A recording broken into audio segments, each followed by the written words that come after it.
Go ahead and hop into the video. So, yeah, when it comes to a strategy, I know when I was posting last, I was talking about the whole Mamba FX strategy, doing the breakouts, okay? So, I stopped doing the, look at the sun in the way, bruh. Bruh, the sun's like, bruh. There we go. Yeah, take that, sun. Anyways, I was talking about the Mamba FX 5-minute breakouts.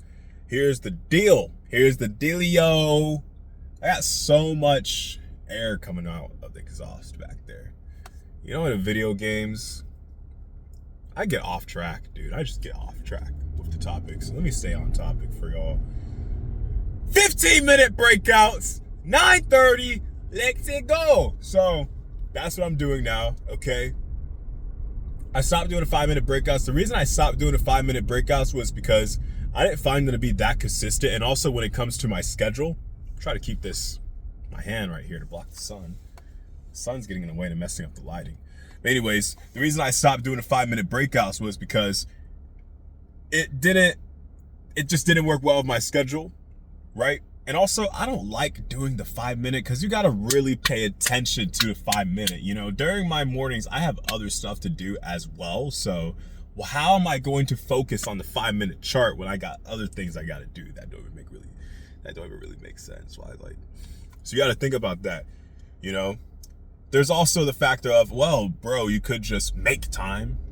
You're right, I could make time, but I didn't want to make time. Okay. Because I actually have stuff to do in the morning.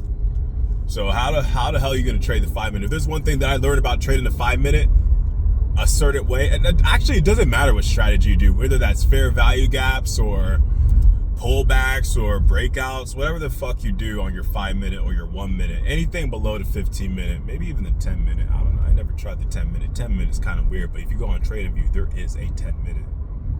There is a 10-minute. You really got to be focused, like for real. You got to be focused if you're going to be trading a lower time frame like that. Because if not, you're cooked. You are cooked. The only time I really did good on a 5-minute was when I could actually sit there and focus on that shit. Other than that, it's been a drag, bruh. So I've been doing a 15-minute. 15-minute goes well. That's what I've been doing for the past year. A little bit after I stopped trading. A little bit after I stopped posting, I mean. Your boy never stopped trading. Come on. I never stopped trading. That's what I've been doing, and that works significantly better for me personally. Okay, what I do is I don't have a video or anything like that. I mean, this literally isn't going to be the first and only video I post about it, about the trading strategy. I just want to talk about it, you know. What is this guy doing? Bro's in the Audi. Going crazy up there. So anyways, there we go. That's a bit better, but now the lighting looks stupid.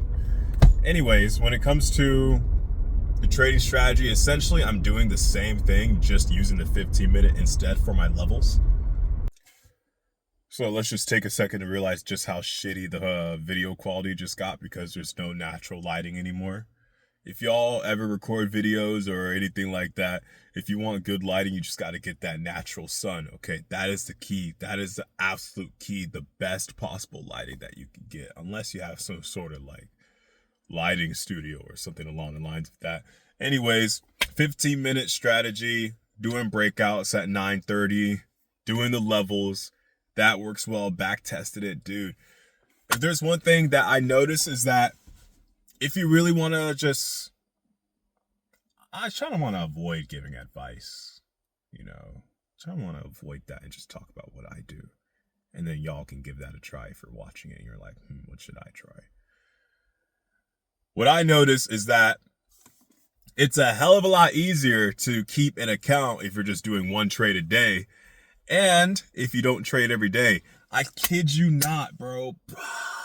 Bruh, trading every day is a fucking scam, bro. Trading every day is a fucking scam. And the reason I say that is because, I mean, think about it. Think about it. No one ever fucking talks about this. No one ever talks about this. They kind of glance over it, but they never actually go into fucking detail about this shit. They say, well, you have your strategy. Your setup's not going to be there every day, so don't expect to trade every day. Okay. You know, there's something called like mental fatigue, mental fatigue, bro. If you're looking at the charts every day, you're going to get fatigued in some sort of way, in some sort of fashion, okay? And it sucks to look at the charts to not find your setup, you know, but the point that I'm trying to make is that when it comes to breakout specifically, matter of fact, when it comes to any strategy I've seen, honestly, strategies, they really just come down to pullbacks or breakouts. Like, are you trading some sort of pullback or are you trading some sort of breakout? At least with technical analysis. You know, like, let's be real here. Let's be real, bro. I feel like my lips might be a little ashy, bro. Fuck. It might just be the lighting. Who gives a fuck? Anyways, yeah, it's definitely just the lighting. Yeah, it's definitely just the lighting. It's definitely just the lighting. But anyways, if you really think about it, it really just comes down to pullbacks and breakouts when it comes to someone trading. You know what I mean? So it's like, you got people who trade Fibonacci. Let's wait for it to tap this level, then go back up. We got our confirmation. Let's go. Okay, we got our breakout here. Let's wait for it to touch us through this fair value gap. Allow it to scale down to a lower time frame and watch this fair value gap. Let's go through here. Oh, you got this breakout. We got this level right here. We got this trend line break. We're going to wait for it to break out. It's really technical. It just really comes down to breakouts and pullbacks. But the point I'm trying to make is that when it comes to breakouts, what we need is volume. Now, ask yourself, is there volume every single day? This is what I asked myself. I was like, wait a second. Hold on. Is there such thing as someone who wins every single day they trade with breakouts? No. It's not possible. Maybe I'm wrong. Maybe there's some guy in a cave and he just knows his charts. You know, he's like, I know my charts. I win every single day. Realistically speaking, no. Doesn't exist, okay? The reason why it doesn't exist is because there are some days where the market consolidates, right? And what I notice with the way that I trade, with the 15-minute that I look at, it breaks out. If it pushes a lot on one day, it doesn't push like that the next day. So why the hell would I trade the following day? Why not just get a win on this day? Don't trade the next day and trade the day after when volume kicks back in. It's like the market needs a rest. It's very weird. It's something I notice with back testing and doing this. The market really needs a rest before it pushes again. It's very, very rare. You know, there'll be winning weeks where people do breakouts and they're like, oh, we just won so many times this week. Oh my gosh. And then the next week, they're like, oh, we won, we lost. Oh, we lost all up. Bro, it's because winning every single day of the week with breakouts is very, very rare because the market doesn't just push up and down every single day. It's not how it works. It's just not how it works. It's just not. So what I found that seems to be high probability is just if it pushes on this day a lot, then, you know, trade that day. And here's the thing. You don't know ahead of time. So it's like, well, actually, in a way, you can know ahead of time because what I noticed is that if it consolidates, there is a high likelihood that it will end up pushing the next day. Like, for example, say on Friday, this was recent. Yesterday was Friday. The market pushed a lot. I'll put a screenshot there of the trade. The market pushed a lot. On Monday, it's most likely not going to push like that. And I'm going to put a screenshot on Monday because I'm not going to post this video right away. And let's see if I'm right or not. Editing the video and your boy was right as fuck. I just watched the upcoming trade recap and you'll see what I mean. Whether I'm right or not, market most likely didn't push. If it did push, well, that means that I wouldn't trade on Tuesday. And if I didn't trade on Tuesday, I would definitely trade on Wednesday. Okay? And another thing I noticed aside from trading once a day and not trading every day is that it seems best to stop trading after 2 wins. And 1-to-1s work very well too. That's another thing. 1-to-1s work very well. They seem to be very consistent. I noticed that a lot of people who make money online from trading, they seem to stick around like a little bit over a 1-to-1 or a 1-to-1. It's not a coincidence because the market, like I said, the market doesn't push that much all the time. I've tried 2-to-1s. It is not consistent like that. I literally tried 2-to-1 so many times. I remember not too long ago, I had 2-to-1s. I was on a winning streak and then everything went to shit. And I was like, fuck, 2-to-1s. Can't do it. So 1-to-1s, there's even this video this guy posted, this animating YouTube channel posted about how 1-to-1s are the way to go. You know, high win rate. It helps with your psychology because I'm telling you, man, if you're losing a lot, it makes you want to change your strategy, like for real, bro. So why not just put yourself in a position? And I'm talking for me, you know, you could do this if you want. Why not? Why don't I just put myself in a position where it's like, okay, I get a high win rate. I win a lot of trades and my psychology stays good.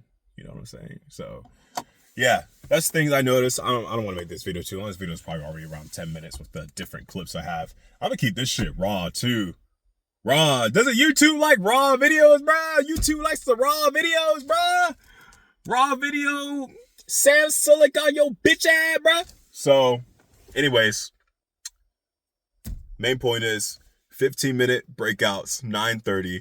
Not trading every day, okay, because it's very unrealistic to go into the markets every day thinking there's going to be a giant push every single day. I mean, it's just saying it out loud sounds so fucking stupid. Now, I know there's people who bank, but realistically, bro, the market is not going to push every day. And then that leads to situations where you feel like you need to trade more than one time a day. And I'm telling you, everyone's trading prop firm accounts, right? Prop firm accounts and funded accounts. You do not want to be losing 2 to 3 times a day on a fucking prop firm account. You don't, bruh. You don't. That's how you lose your fucking account. I kid you not. Anytime I've done more than one trade a day, that led to me losing a fucking account. It's not worth it. It's stupid. Just wait for the market to start pushing again.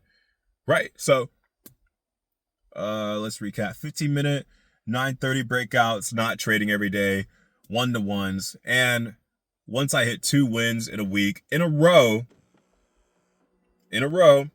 shit, man.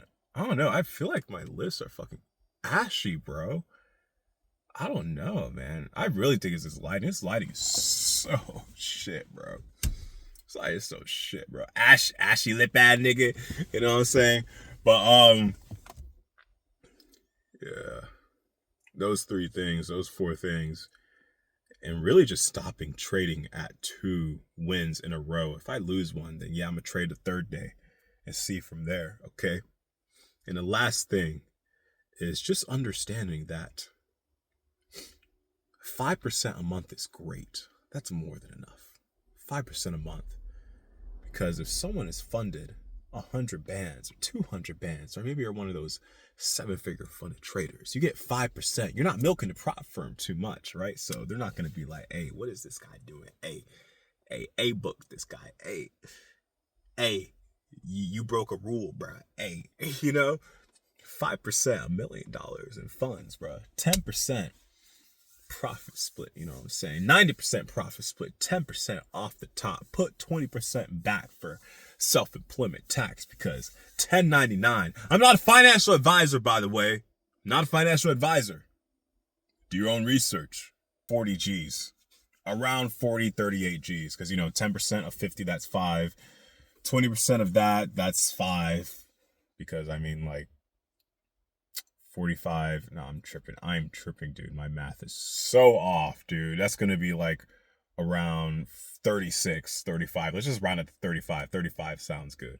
Okay, that's around 35 bands a month, bro.